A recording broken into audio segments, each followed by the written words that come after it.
오늘은 하나님의 공의와 인간의 고통 시리즈 6번째 시간으로 본문은 요한복음 12장 1절에서 8절입니다. 요한복음 12장 1절에서 8절 제가 봉독하겠습니다. 6월절 여세 전에 예수께서 베다니에 이르시니 이곳은 예수께서 죽은 자 가운데서 살리신 나사로가 있는 곳이라. 거기서 예수를 위하여 잔치할새 마르다는 일을 하고 나사로는 예수와 함께 앉은 자 중에 있더라. 마리아는 지극히 비싼 향유 곧 순전한 나드 한 건을 가져다가 예수의 발에 붓고 자기 머리털로 그의 발을 닦으니 향유 냄새가 집에 가득하더라. 제자 중 하나로서 예수를 잡아줄 가룟 유다가 말하되 이 향유를 어찌하여 300데나리온에 팔아 가난한 자들에게 주지 아니하였느냐 하니, 이렇게 말하면 가난한 자들을 생각함이 아니요 그는 도둑이라 돈깨를 맞고 거기 있는 것을 훔쳐가미르라. 예수께서 이르시되 그를 가만두어 나의 장례할 날을 위하여 그것을 간직하게 하라. 가난한 자들은 항상 너희와 함께 있거니와 나는 항상 있지 아니하리라 하시니라. 역사적으로 따져서 악인이 형통하고 의인은 고통당하게 하나님의 공의가 굽었다고 의심하지 않았던 때가 한 번도 없었습니다. 나아가서 세상에 종말론적 위기가 닥쳤다고 두려워하지 않았던 세대도 없었습니다. 사람들의 그런 의심과 두려움에 대한 해답을 바울 사도는 데살로니가후서 2장 6절에서 8절에 이렇게 제시했습니다. 너희는 지금 그로 하여금 그의 때에 나타나게 하려 하여 막는 것이 있는 것을 아나니, 불법의 비밀이 이미 활동하였으나 지금은 그것을 막는 자가 있어 그 중에서 옮겨질 때까지 하리라. 그때에 불법한 자가 나타나리니 주 예수께서 그 입의 기운으로 그를 죽이시고 강림하여 나타나심으로 패하시리라. 하나님은 이 땅을 아담의 타락 이후에 예수님이 재림하실 때까지 공중권세 잡은 사탄의 조종과 농간 아래에 있도록 허락해 두었습니다. 물론 주님이 초림하셔서 당신의 택한 자들로 하나님의 보좌로 나아갈 길을 활짝 열어주셨습니다. 그러나 나머지 사람들은 여전히 사탄의 미혹에 붙들려 있게 했고 또 신자들도 사탄의 유혹과 시험 아래 두었습니다. 바울은 그래서 불법의 비밀이 이미 활동하고 있다고 말했는데, 신자는 사탄의 선동에 놀아나는 불신 세상에 의해서 현실적이고 정신적이고 종교적인 박해를 계속해서 받을 수밖에 없다는 뜻입니다. 그런데 비밀이라고 말했기 때문에 사탄이 아직은 자기 본색을 완전히 드러내지 않은 것입니다. 또 그 활동을 막는 힘이 있다고 했으므로 사탄이 제 멋대로 양껏 활동하지 못하게끔 성령이 막고 있는 것입니다. 최근에 모든 차원에서 지구가 곧 멸망할 것 같아도 어쨌든 그런대로 평안하게 살아갈 수 있는 까닭이 하나님의 의로운 손이 붙들어 주고 있기 때문입니다. 절대로 인간 정치자가나 지도자들의 의로운 공로 때문이 아닙니다. 성령이 맡고 있기에 위급한 때에 신자의 기도가 반드시 필요하지만은 꼭 그 때문에 위기에서 벗어난 것은 아니라는 뜻도 되는 겁니다. 예컨대 하나님이 미국으로 슈퍼파워를 갖게 해서 동산 독재로 가는 길을 지금 막아주고 있지 않습니까? 그러다가 사탄이 도저히 참지 못하고 마지막 때에 본색을 드러내면 예수님이 다시 오셔서 그를 완전히 패함으로써 신자의 구원이 완성될 것이라고 보장했습니다. 결국 모든 세대에서 하나님의 공의가 굽어 보인다는 의심에 대한 성경의 해답은 간단합니다. 주님의 재림 때까지 사람들은 이런저런 고통을 받을 수밖에 없지만은 그 중에 신자는 끝까지 성령님의 거룩한 인도 아래 있다는 것입니다. 인류의 역사 히스토리는 인류가 아닌 하나님 그분의 역사 히즈 스토리입니다. 하나님은 당신의 역사를 마감할 때까지의 계획을 완벽하게 짜두었고 그에 따라서 세상 만사를 거룩하게 주관하고 있습니다. 따라서 하나님의 공의는 역사 전체를 아우르는 장기적이고 종합적인 관점에서 판단해야지 눈앞에 당면한 현실 상황과 사건으로 분별하려 해서는 답이 나오지 않습니다. 욥과 그 세 친구의 논쟁에서 보듯이 그런 식으로 따져선 하나님이 마치 손을 놓고 있는 것처럼 여겨질 수밖에 없습니다. 신자들이 잘 인식하지 못해도 그분의 공의가 실현되지 않았던 세대는 단 한 번도 없습니다. 예수님도 지금 본문에서 세상에 공의를 세울 당신만의 계획이 마련되어 있다고 말합니다. 주님은 마지막으로 예루살렘으로 올라가는 중에 당신께서 다시 살리신 나사로의 집에 들러서 제자들과 동네 사람들과 함께 잔치를 벌였습니다. 잔치 중에 나사로의 누이 마리아가 아주 비싼 향유 나다 한 근을 병채로 껴서 예수님의 발에 부었습니다. 붓고 그 머리결을 씻어주었습니다. 그때 제자들 모임의 해결을 맡고 있던 가룟 유다가 5절에 보시면 그 향유를 300데나리온에 팔아서 가난한 자에게 나눠주는 편이 나았다고 마리아를 야단쳤습니다. 비록 존경하는 스승의 발을 씻기려는 일은 가상해도 그 비싼 향유를 허비하는 것은 잘못이란 뜻입니다. 1데나리온은 하루 품삯에 해당되는데 미국에 지금 현재 시간당 약 15불로 치면 8시간으로 따져서 하루에 120불에 해당되는 겁니다. 그럼 300데나리온이면 36,000분이라는 엄청난 금액이니까 화를 낼 만도 합니다. 그런데 같은 사건을 기록한 마태와 마가에 따르면 유다만 그런 생각을 한 것이 아니라 그 자리에 있는 모두가 똑같이 그렇게 반박했다고 합니다. 또 마리아가 향유를 머리에 부었다고 했으므로 머리에 부은 기름이 발까지 흘렀다고 봐야 합니다. 그래서 예수님은 마리아가 단순히 자기 집을 방문한 손님의 발을 씻기려는 정결례를 행한 것이 아니라 당신의 장례를 준비했기에 칭찬하셨다고 새 복음서는 동일하게 증언하고 있는 것입니다. 그런데 유다가 동계에서 돈을 훔친 도둑이라는 설명은 요한복음에만 등장합니다.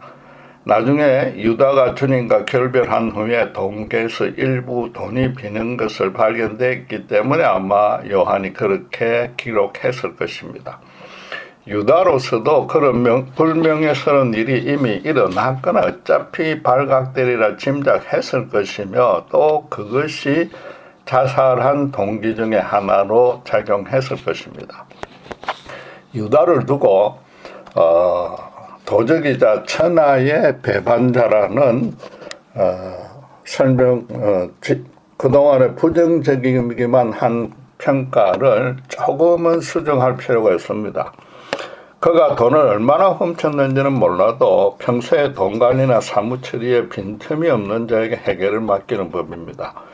마지막 만찬을 나눌 때도 마태복음 26장이나 요한복음 10장의 기록을 보면 예수님이 유다가 당신을 배반할 것이라는 언지를 주었으나 어떤 제자도 그걸 눈치를 채지 못했습니다. 그만큼 평소 그의 은행에 별다른 하자가 없었고 어쩌면 그 반대였을 겁니다.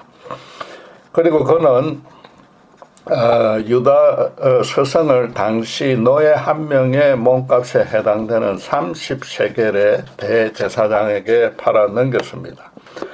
당시의 열악한 경제 상황에 비추면 그건 상당히 큰 금액입니다. 그러나 유대 지도자들에게 지금 예수님이 얼마나 큰 골칫덩어리가 되어 있으며 또 그래서 사역 초기에서부터 그들이 주님을 제거하려고 얼마나 노심초사했는지 유다는 잘 알고 있었습니다. 해결하면 돈 가치를 따지는 전문가인데 정말로 돈 욕심이 있었다면 훨씬 더 큰 금액을 요구했을 것입니다. 그러나 그는 마태복음 26장 15절에 전혀 흥정하지 않았고 대제사장의 은 30을 달아주는 대로 받았습니다. 대제사장은 예수님이 메시아가 아니라 비천한 노예밖에 안 된다고 그 신분을 비하하려는 의도였습니다. 유다가 그런 의미를 모를 리도 없는데 그냥 받았다고 해서 그도 대제사장의 생각에 동의했다는 뜻은 아닐 것입니다. 신학자들은 그를 로마 당국에 테러나 암살 등을 가하며 유다 독립운동을 적극적으로 도모했던 열심당원이었을 것이라고 봅니다. 그만큼 그는 의협심이 강해서 세상 악을 제거하고 선을 실현하기 위해서 적극적으로 행동하는 자였던 겁니다. 스승이 엄청난 초자연적인 능력을 지녔기에 당신이 체포되어서 그 목숨에 직접적인 위협이 가해지면 로마와 그에 기생하여 부와 권세를 노리는 유대 종교 당국에 자기처럼 행동으로 항거하리라고 기대했을 수 있는 것입니다. 지금도 모든 이 생각을 대변하며 앞장서서 마리아에게 잘못하고 있다고 꾸짖었습니다. 당시 이스라엘은 일부 지도층을 제하고 전체적으로 다 가난했는데 유대 성전과 로마 제국의 이중으로 세금을 바쳐야 하는 것도 그 중요한 원인이었습니다. 유대 독립운동을 했던 유다로서는 더더욱 가난한 자에 대한 동정심이 컸을 것입니다. 마리아가 그런 비싼 향수를 가졌고 동네 사람 모아 잔치를 했으니까 아마도 그 집은 상당히 부유했던 것 같습니다. 그가 마리아를 꾸짖은 것은 그런 빈부격차에 대한 심한 빈부격차에 대한 당시의 그 분노일 수 있습니다. 나아가서 내심 스승에 대한 불만을 그녀에게 대신 퍼붓을 수도 있습니다.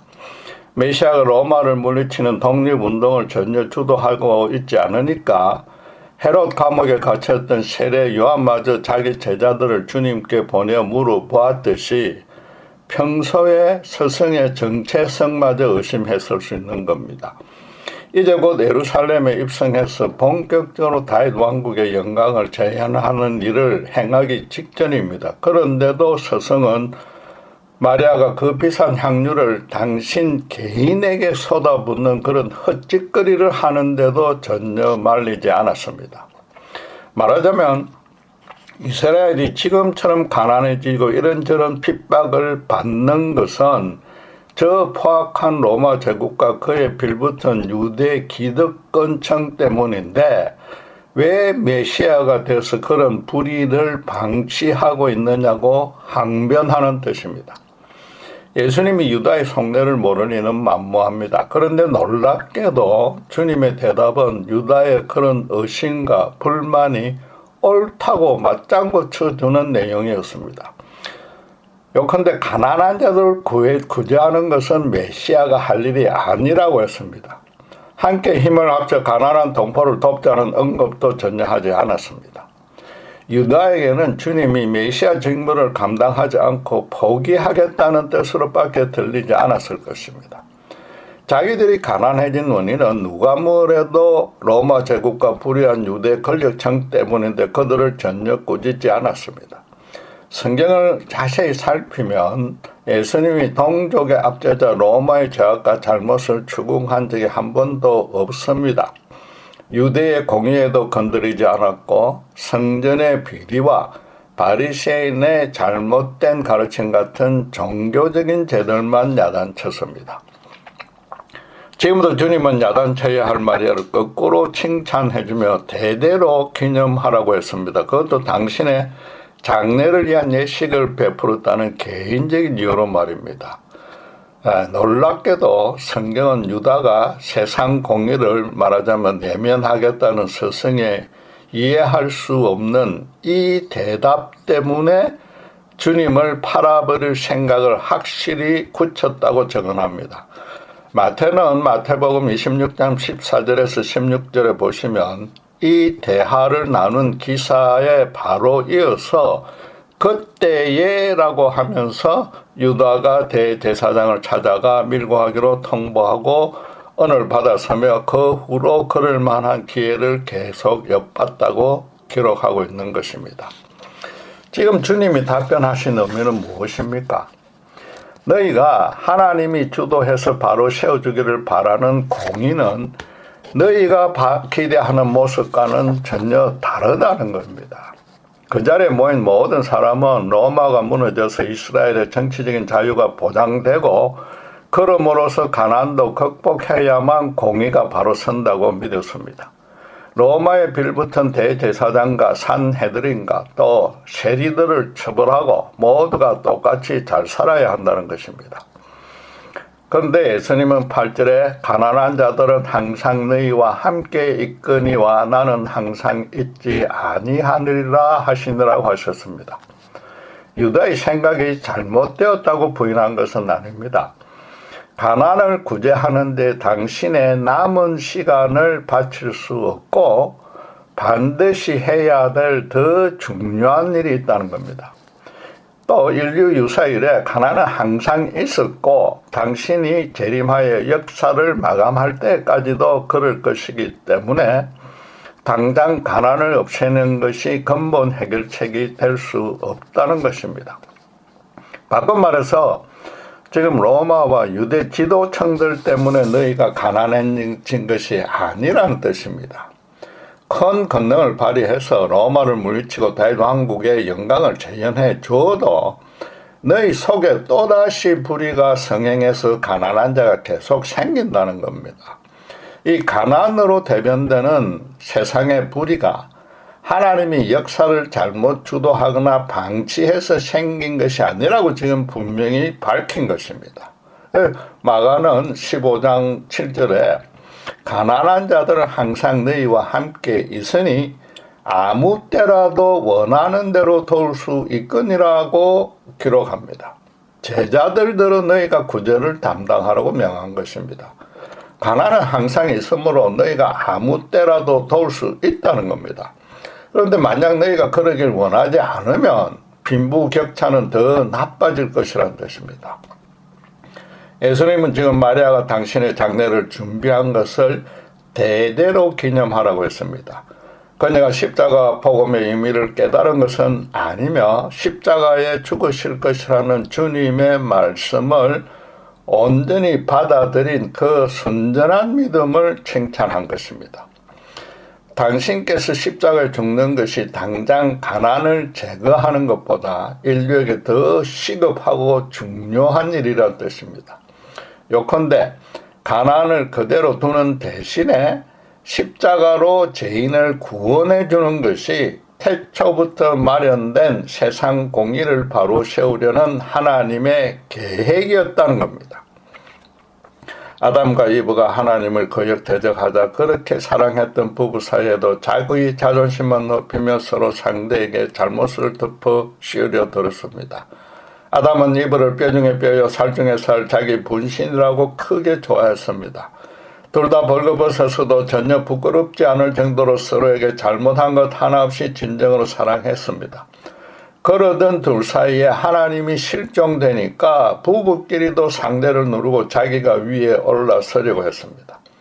최초 인간의 이 타락으로 모든 인간은 모든 선한 것을 아낌없이 주시는 하나님과의 관계가 단절되고 대신에 오직 자기만 높이는 데 혈안이 되었습니다. 인간 세상은 그 후로 모든 사람이 자기 탐욕과 교만을 최대한 채우려는 추악한 전쟁터가 된 것입니다. 세상을 그렇게 만들지 않으려면 하나님이 인간 집단과 개인의 모든 일에 처음부터 끝까지 일일이 개입해서 엄격하게 형벌을 내려야 됩니다.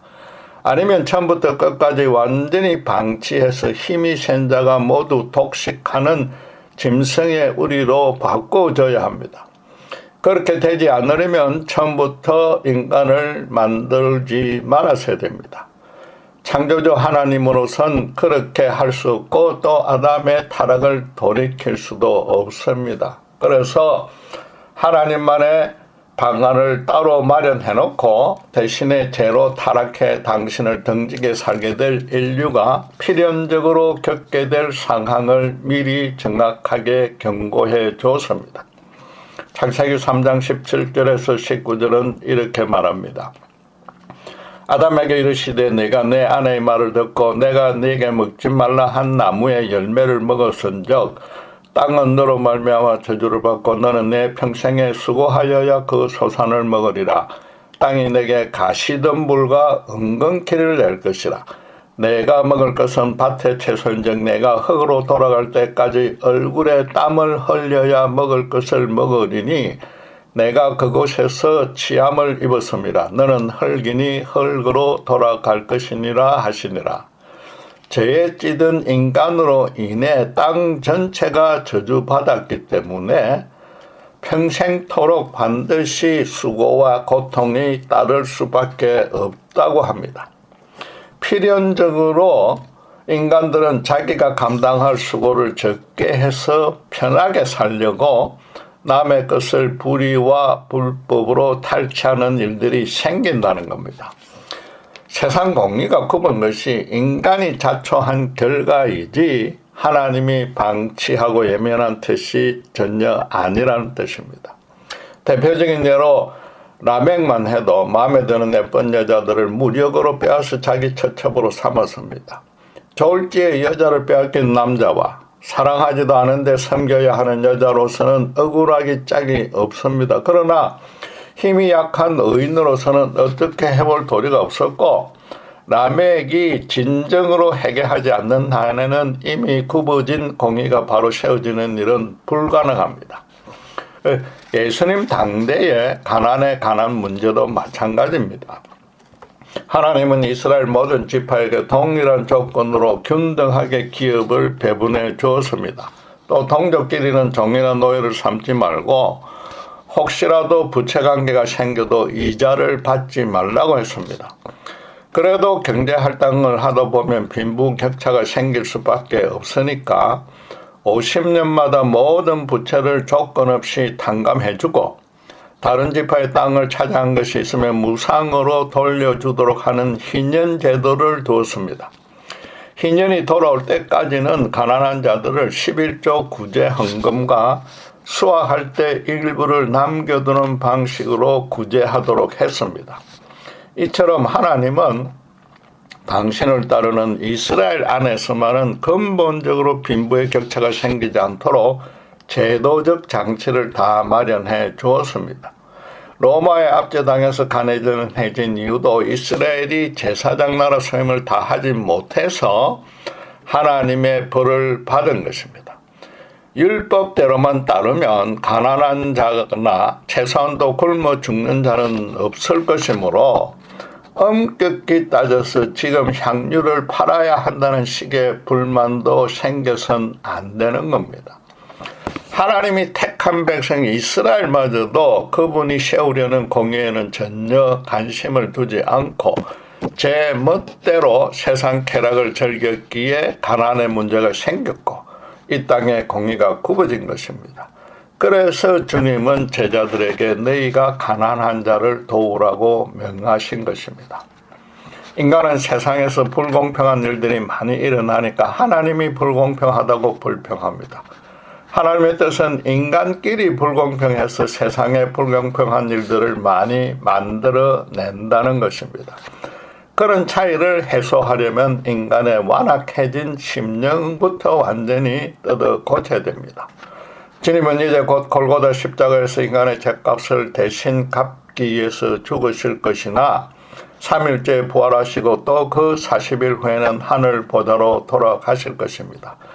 그렇지만 이 땅에서 주님을 대신해서 구원 사역을 계속 감당하실 성령님이 강림하실 것이며 그 성령이 택한 자들을 새 사람으로 거듭나게 해 주실 것입니다. 하나님을 진정으로 사랑하고 당신의 뜻을 순전하게 실현할 수 있게 해서 그 신자들로 당신의 공의를 세우도록 하실 것입니다. 실제로 초대교회 신자들은 주님의 분부대로 가난의 문제를 자기들이 책임지는 공동체를 세웠습니다. 사도행전 2장 44절에서 47절은 이렇게 증언합니다.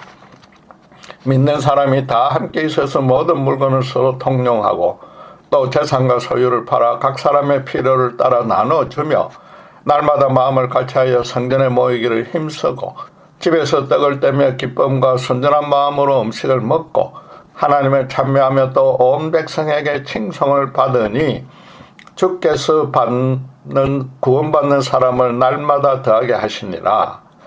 인류 역사상 유일하게 잠시나마 실제했던 참사랑의 공통체였고 또 그런 아름다운 모습을 보고 함께 참여하고 싶은 사람들이 날마다 늘어났습니다. 그러나 불행하게도 또다시 그 공동체는 오래 존속하지 못했습니다. 아나니아와 삽비라 부부는 사람들의 칭찬을 듣고 싶어서 재산을 바치겠다고 약속했다가 나중에 돈이 아까워서 사도들을 속이며 성령을 해방한 대로 하나님의 심판을 받아 적사했습니다. 헬라파와 히브리파 가부들끼리 서로 공평한 대접을 받지 못했다고 다투는 일도 생겼습니다. 나아가서 예수님이 그 당대에 다시 오시는 줄 오해하고 타락한 세상과 결별하겠다는 잘못된 종말주의에 빠지기도 했습니다. 한마디로 예수님을 믿었어도 여전히 자기를 높이려는 본성이 살아있기에 이 땅에서 완전한 사랑의 공동체가 세워지는 것은 불가능합니다. 무조건 재산을 나눠서 모두가 똑같은 수준의 삶을 살게 되면 굳이 자기만 열심히 일할 필요가 없기 때문에 그것 또한 하나님의 뜻이 아니었습니다. 나아가서 하루가 천년 같고 천년이 하루 같은 예수님이 언제 오실지 모르니까 신자들이 당장 일을 그만두어서도 안 됩니다. 그래서 하나님은 사도행전 8장 2절에 스데반 순교를 계기로 유대교로부터 큰 박해가 생기게 해서 신자들을 각지에 흩어지게 만들었습니다.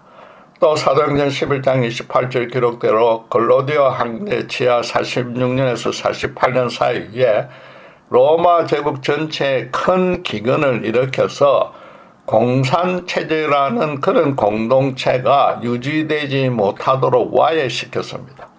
대신에 부자교회가 가난한 교회를, 더 정확하게 말해서는 모두가 다 가난해도 예수님의 사랑과 심정으로 서로 돕도록 이끌었습니다. 인간 세상의 공의가 굽어 보이는 일이나 상황에 대해서 크게 분개하는 그 신자들을 대체로 두 부류로 나눌 수 있습니다. 첫째는 그런 도덕적인 불의에 참지 못하고 크게 분노하여서 직접 나서서 행동으로 도덕적 의를 바로잡으려는 신자가 있는데 유다가 그런 유형의 대표입니다. 그 의도와 시도는 아주 선하며 때로는 직접 힘으로 맞서서 싸워야 할 때도 있습니다. 그러나 반드시 기억해야 될 사항은 그런 불의에 하나님 쪽에 우선 전혀 책임이 없다는 것입니다. 세상의 모순과 왜곡과 불의, 불공평등은 모두가 인간이 만들기 때문에 인간이 살아있는 동안은 계속 같은 문제가 생깁니다. 그래서 일일이 막아주지 않는 것도 오히려 그분의 큰 그림이자 장기적인 계획인 것입니다. 하나님이 인간으로 억울한 고통 속에 괴로워해도 전혀 관심을 두지 않고 냉정하게 예면한다는 뜻은 절대 아닙니다. 당장의 그 나쁜 상황과 사건을 의롭게 고친다고 해서 근본 해결책이 안 되므로 인간 자체를 바꾸려는 것입니다. 그렇게 변화된 인간들끼리 공의를 충분히 바로 세울 수 있도록 지금껏 또 마지막 재림 때까지 최악의 상황으로 벌어지지 않게 성령이 막아주시는 것입니다. 하나님은 1차적으로 성령의 사람으로 바꿔주었는데 불행하게도 초대교회에서 보듯이 여전히 교회 공동체 안에서조차 불의와 불공평을 만들어내는 것이 인간이란 존재인 것입니다. 주님이 재림하셔서 인간의 죄로 함께 저주받은 이 피조세계부터 새하늘과 새 땅으로 바꾸고 인간을 당신과 같이 죄와 무한한 신령한 존재로 바꿔주셔야만 비로소 이 세상의 모든 불의와 불법이 깨끗이 고쳐질 것입니다. 따라서 둘째 부류의 신자는 세상 공의는 재림까지 불가능하다는 이런 원리를 잘 알고 따로 모여서 종말적인 공동체를 이루거나 집에서 혼자서 신앙생활을 하는 자들입니다. 어서 빨리 주님이 오시기만 간절히 기도만 하면서 그러고 있습니다. 도덕으로는 문제를 해결하지 못하니까 종교로 해결을 모셔가려는 겁니다. 그러나 이 또한 초대교회에서부터 완전히 실패한 모델이자 하나님이 바라시는 방안도 아닙니다. 나가서 신자들만 따로 천국 가려는 독선적인 배타주의가 되고 억울하게 고통받고 있는 사람들과 세상의 불의 불법에 대해서 예면하는 비겁한 짓으로 이단적인 종말주의가 되는 겁니다. 혹시라도 주님이 빨리 다시 오시면 어차피 모두에게 좋은 일이 아니냐고 단순하게 생각해서도 절대 안 됩니다. 하나님은 신자에게 파수꾼의 역할을 하라는 소명을 맡겼습니다.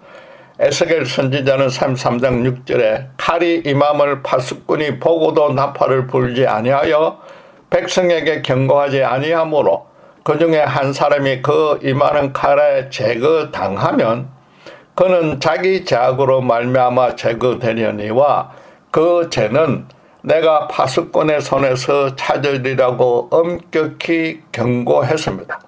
세상에게는 하나님이 벌하시되 그에 대해서 아무런 경고나 고치려는 조치를 하지 않은 신자도 하나님이 먼저 따로 벌하신다는 겁니다. 예수님은 유다의 기대 내지 모략을 완전히 무산시켰습니다. 당신의 능력을 발휘해서 로마를 무찌르지 않았고 거꾸로 말없이 십자가에서 도덕적으로 최고로 억울한 죽임을 당했습니다. 유다는 그 살인의 도덕적인 책임이 자기에게 있음을 절감했고 또 그 사실은 죽기보다도 견디기 힘든 불명예였습니다. 그 큰 죄를 자기 죽음으로라도 씻어보려고 인간적인 몸부림을 쳤던 것입니다. 그러나 안타깝게도 그가 그토록 바라던 인간 세상의 공의는 전혀 고쳐지지 않았고 지금까지도 사정은 나아지지 않고 더 나빠져만 갑니다. 여러분, 십자가는 인간의 도덕과 종교로는 인간 문제를 절대로 해결할 수 없다는 사실을 예수님이 당신의 죽음으로 직접 보여준 겁니다. 자기만 높이려는 인간의 탐욕과 교만한 본성부터 완전히 죽여야 세상이 깨끗해질 수 있다는 뜻입니다. 모든 세대 모든 인간이 평생토록 피 흘리기까지 싸워야 될 그 죄의 본질입니다. 그러나 소수의 하나님이 남겨두신 성령으로 거듭난 신자들을 제외하고는 아무도 그럴 생각이 없습니다. 하나님을 두려워하지도 찾지도 않는 것을 넘어서 이제는 아예 그 실존조차 완전히 부인하고 있습니다. 예수님은 12영도 더 되는 천군 천사들을 동원해 로마를 물리치고 세상의 악한 부자들도 다 심판할 수 있었습니다. 그러나 그래 봐야 더 심한 악인들이 계속 나타날 것이며 신자들마저도 평생토록 자기 것부터 챙기느라 알게 모르게 공기를 굳게 만들고 있으니까 그러지 않은 것입니다. 인간이 자기대로 그런 고난을 자초했음에도 주님은 고통 중에 인간이 너무 안쓰러워서 십자가에 죽으시고 또 제자들 들어 가난의 문제를 해결하라고 명하신 것입니다.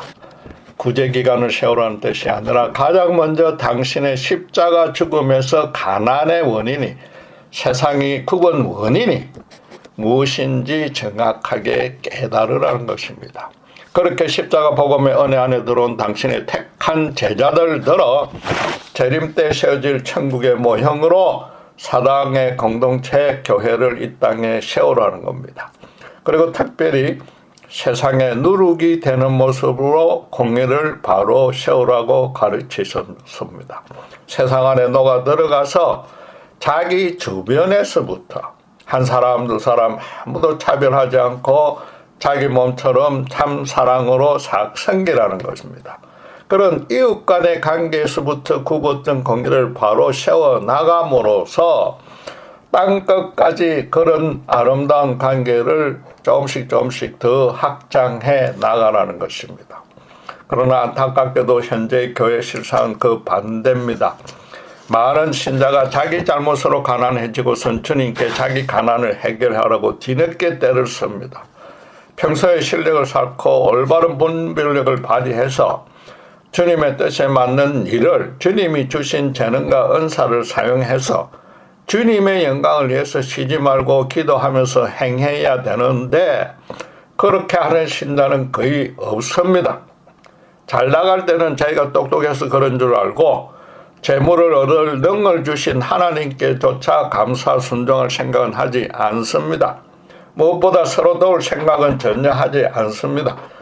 그러다가 고난이 닥치면 마치 하나님이 그것을 고의로 일으켜 주셨거나 막아주지 않았다고 의심불평하는 겁니다. 여러분, 가롯 유다보다도 더 잘못되고 치사하기 짝이 없는 그런 헛된 믿음인 것입니다. 주님이 유다의 의로운 요구는 예면하고 대신에 마리아를 칭찬한 뜻을 잘 새겨야 됩니다. 도덕적인 의와 종교적인 공의로는 세상 공의를 세울 수 있다고 만약 믿고 있다면 사탄의 농간에 놀아난 것일 수도 있다는 뜻입니다. 가룟 유다의 시도가 자살로 끝난 것이 그 간접적인 증거고 또 주님이 그렇게 시도하려는 베드로에게 사탄아 내 뒤로 물러가라고 직접 야단쳤지 않습니까? 여러분, 지금 정말로 진지하게 우리 각자의 믿음을 되돌아보기를 원합니다. 하나님의 공의를 따지기보다 그에 앞서 세상의 소금과 빛이 되어서 파수꾼의 역할부터 제대로 감당하고 있는지를 되돌아보셔야 할 것입니다. 기도하겠습니다. 우리 눈에는 하나님의 공의가 굽어 보이는 모든 것들이 우리 신자를 포함한 인간의 잘못임을 다시 정확히 깨닫습니다. 인간이 자초한 고난임에도 주님께서 하늘의 평안과 위로를 주시려고 이 땅에 십자가에 죽으시고 구원의 길을 열어주신 은혜 참으로 감사합니다. 불신 세상이 사탄의 농간 때문에 더욱더 더럽히고 힘들고 고난이 많을지라도 하나님 저희들을 들어 사용해서 그들의 현실적이고 영적인 가난을 도우게 하시고 저희 또한 가난 중에 불러내셔서 하늘의 위로로 참된 십자가의 은혜로 채워주시옵소서. 도덕과 종교로는 그 일이 불가능하므로 날마다 십자가의 생명을 저희 안에 채워주셔서 주님께서 맡겨주신 파수꾼의 임무를 끝까지 충성헌신할 수 있도록 저희들을 축복해 주시옵소서. 감사합니다. 우리 주 예수 그리스도 이름으로 기도드렸습니다.